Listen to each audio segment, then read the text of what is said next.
IPS अधिकारी और ADGP Y पूरण कुमार के आत्महत्या मामले ने अब राजनीतिक रंग ले लिया है। सोमवार को बसपा कार्यकर्ताओं ने भिवानी में प्रदर्शन किया तथा नारेबाजी करते हुए लघु सचिवालय पहुंचे तथा राष्ट्रपति के नाम मांग पत्र सौंपते हुए इस मामले में निष्पक्ष जांच कर आरोपियों के खिलाफ सख्त कार्रवाई किए जाने व मृतक के परिजनों के साथ न्याय किए जाने की मांग की। प्रदर्शनकारियों कार्यकर्ता हाथ में तख्तियां लिए सड़कों पर उतरे और इस दुखद घटना को प्रशासनिक तंत्र से व्याप्त जातिगत भेदभाव और उत्पीड़न का परिणाम बताया। प्रदर्शन के दौरान बसपा प्रदेश सचिव जोगेंद्र कायला ने कहा कि एक ईमानदार, कर्तव्यनिष्ठ और अनुशासित अधिकारी को केवल इसलिए मानसिक प्रताड़ना झेलना पड़ा क्योंकि वो अनुसूचित जाति वर्ग से था। उन्होंने आरोप लगाया कि भाजपा सरकार के संरक्षण में जातिवादी मानसिकता प्रशासन के उच्च स्तर तक घर तक जा चुकी है। उच्च अधिकारियों और राजनीतिक शक्तियों द्वारा बनाए गए अत्यधिक दबाव और अन्यायपूर्ण व्यवहार ने एडीजीपी को आत्महत्या जैसे कदम उठाने के लिए मजबूर किया। उन्होंने कहा कि ये केवल एक अधिकारी की व्यक्तिगत त्रासदी नहीं बल्कि पूरे प्रशासनिक ढांचे के भीतर फैली जातिगत भेदभाव और असमानता का आईना है। कायला ने कहा कि जब एक उच्च पद पर बैठे अधिकारी के साथ ऐसी स्थिति हो सकती है तो आम कर्मचारी और जनता का क्या हाल होगा, इसकी कल्पना की जा सकती है। मैं जोगेंद्र कायला बहुजन समाज पार्टी से प्रदेश का सचिव हूँ। आज विशेष रूप से परम आदरणीय बहन कुमारी मायावती जी, राष्ट्रीय अध्यक्षा बहुजन समाज पार्टी के आदेशानुसार आज पूरे देश में हरियाणा के अंदर जो विशेष रूप से एक बहुत बड़े अधिकारी एडीजीपी रहे हमारे वाई पूर्ण कुमार जी की निर्मम जो हत्या हुई है, क्योंकि हम इसको हत्या ही कहेंगे, क्योंकि इतनी बड़ी साजिश रची गई जिसके कारण उनको आत्महत्या करनी पड़ी। और उन्होंने अपने डाइंग लेटर में जो अंतिम शब्द लिखे हैं उनमें साफ तौर पर हरियाणा के डीजीपी, हमारे जो एसपी हैं, आईपीएस लॉबी, आईएएस लॉबी, तमाम जो 13 नाम उन्होंने अपने लेटर के अंदर लिखे हैं।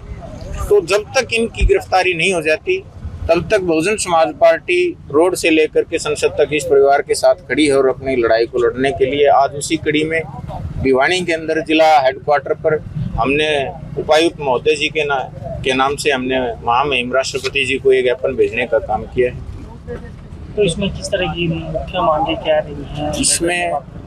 इसमें मुख्य मांगे ये हैं कि जब तक ये जो आरोपी हैं, विशेष रूप से डीजीपी हरियाणा शत्रुजीत कपूर सिंह और रोहतक जो एसपी हैं बिरजानिया जी, जब तक इनको गिरफ्तार नहीं करके जेल की सलाखों के अंदर डाला जाएगा तब तक ये परिवार, क्योंकि देखो बड़ा दुर्भाग्यपूर्ण मैं आपको ये कहूँगा कि आज देश इस बात को लेकर के पूरे हरियाणा सदमे में है कि एक एडीजीपी लेवल का अधिकारी, जो इतने बड़े लेवल के अधिकारी हैं, उनके साथ जब ऐसा हो सकता है तो एक आम आदमी या छोटे कर्मचारी की तो इस देश के अंदर कोई सुरक्षा है ही नहीं, क्योंकि उनको जब सुसाइड करने पर मजबूर इस जातिवादी सरकार ने कर दिया।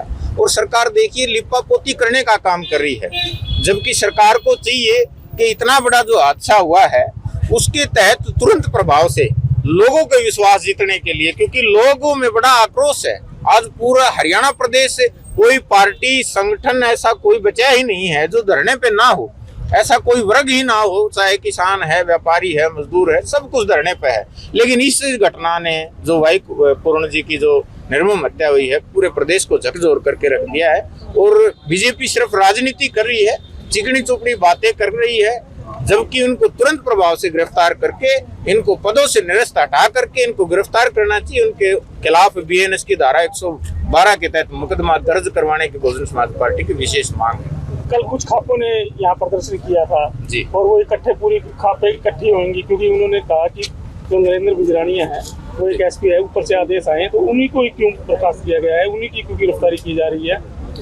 जी, इसके ऊपर हम इतना ही कहना चाहेंगे, नरेंद्र बिरजानिया जी जो एसपी हैं रोहतक से और डीजीपी जो हरियाणा, हमारी तो बहुजन समाज पार्टी की तो मांग ये है कि जो 14 नाम है, 13 नाम है, सिर्फ एक से काम चलने वाला नहीं है। सबसे पहले तो डीजीपी को हटाओ, फिर जो चुनाव हमारा जो है मुख्य जो सरकार के जो लोग इसमें शामिल हैं उन लोगों को हटाओ। सचिव इसमें शामिल हैं, उनको क्यों नहीं बर्खास्त किया जा रहा? अभी तक उनको क्यों नहीं गिरफ्तार किया जा रहा? ये तो एक मोहरा बनाने की बात है कि इसको गिरफ्तार कर लिया, क्यों? वो तो होना ही चाहिए, अच्छी बात है।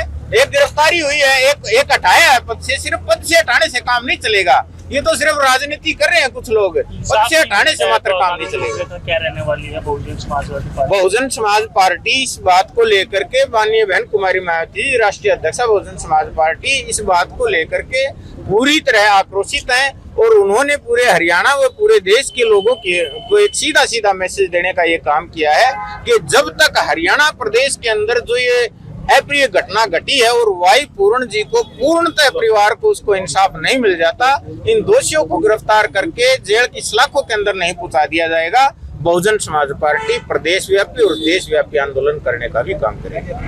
बात करें देशव्यापी हड़ताल का भी, अटकलें लगाई जा रही हैं, देश को लेकर के भी किस तरह से आप देख रहे हैं? ये देखिए देशव्यापी जो हड़ताल है और क्योंकि ये सुनिश्चित भी आप भी देख रहे हैं, मीडिया के लोग आप आए हैं, हम आपके आभारी हैं कि आप लोगों ने हमारी बात को लोगों तक पहुंचाने का कार्य किया। लेकिन आप ये देखिए देश हड़ताल क्यों करता है, किसी को हड़ताल पे रोड पे बैठने की जरूरत क्यों पड़ती है? जब किसी व्यक्ति के हकूक मारे जाते हैं, जब प्रदेश में लॉ एंड ऑर्डर बिगड़ता है तो निश्चित तौर पर हड़तालें होती हैं, जेल भरो आंदोलन होते हैं। और मैं आपको ये भी बता रहा हूँ, अगर आए चंद दिनों के अंदर इस प्रदेश का जो ये बहुत बड़ा कांड हुआ है, अगर इसमें निष्पक्ष जांच नहीं हुई तो इस प्रदेश के अंदर जेल भरो आंदोलन भी शुरू होंगे, सिर्फ हड़तालों से काम नहीं चलेगा। राम सिंह प्रभारी भिवानी हल्का प्रभारी। दोस्तों, ये दुनिया का एक ऐसा देश है, ये पूरी दुनिया का एक ऐसा देश है कि जिसमें जन्म लेते ही ये सिद्ध हो जाता है, ये फिक्स हो जाता है, ये तय हो जाता है कि इस आदमी के साथ कैसा व्यवहार किया जाएगा। उसको प्रतिष्ठा दी जाएगी, उसको सत्ता दी जाएगी, उसके प्रतिष्ठा दी जाएगी।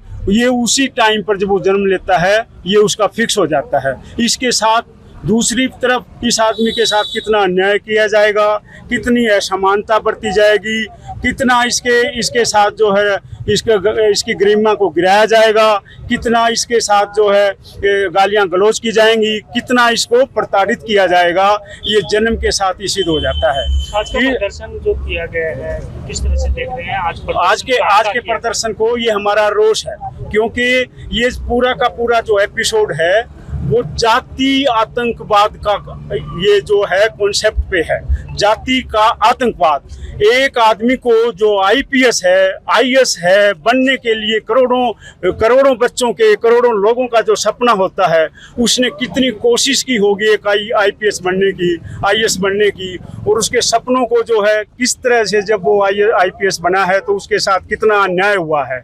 उसके साथ सामाजिक जो है उसका उसकी जो बहिष्कार हुआ है, सामाजिक बहिष्कार का मतलब ये है कि उसको मंदिर में प्रवेश करने से भी रोका गया है। आज के युग में ये उसका आर्थिक दमन हुआ है, वो कई सालों का एरियर उसको नहीं दिया जा रहा था, ये आर्थिक दमन हुआ है, मानसिक प्रताड़ना हुई है, उसको गाली गलौज किया गया है। इस आतंकवाद को, जातीय आतंकवाद के जो आतंकी हैं उन लोगों को गिरफ्तार किया जाए, उनको भ्रष्ट किया जाए। ये सरकार कहती है कि हम टेररिज्म पर, हम आतंकवाद पर जीरो टॉलरेंट बरतते हैं, तो ये इतने बड़े बड़े आतंकी आज तक इनको जो है हमारी मांग ये है कि हम महामुहिम से हम ये मांग करने चाहते हैं कि इस सिस्टम में हमारे इस वर्ग का कोई भी वो नहीं है, उसका वजन नहीं है। तो इस सिस्टम को इसको रोका जाए, इस आतंकवाद को, उन आतंकवादियों को जो है सजा दी जाए, और इस आतंकवाद की कभी तो कोई तो एक्सपायरी डेट आए। ये तो आतंकवाद अगर ये बना रहा जाति का आतंकवाद तो चलता रहेगा, बड़े बड़े जो है अधिकारी ऐसे ही सुसाइड करते रहेंगे। तो हमारी महामुहिम से मांग है कि इस आतंकवाद को रोका जाए, इन अधिकारियों की कड़ी से कड़ी सजा दी जाए, अदरवाइज ये बहुत बड़ा इशू बनेगा और ये सड़क से लेकर संसद तक एक बहुत बड़ी लोगों की आवाज बनेगी, और इसको हम ऐसे ही छोड़ देंगे नहीं जब तक अन्यायियों को अन्याय जो है सजा नहीं हो जाती।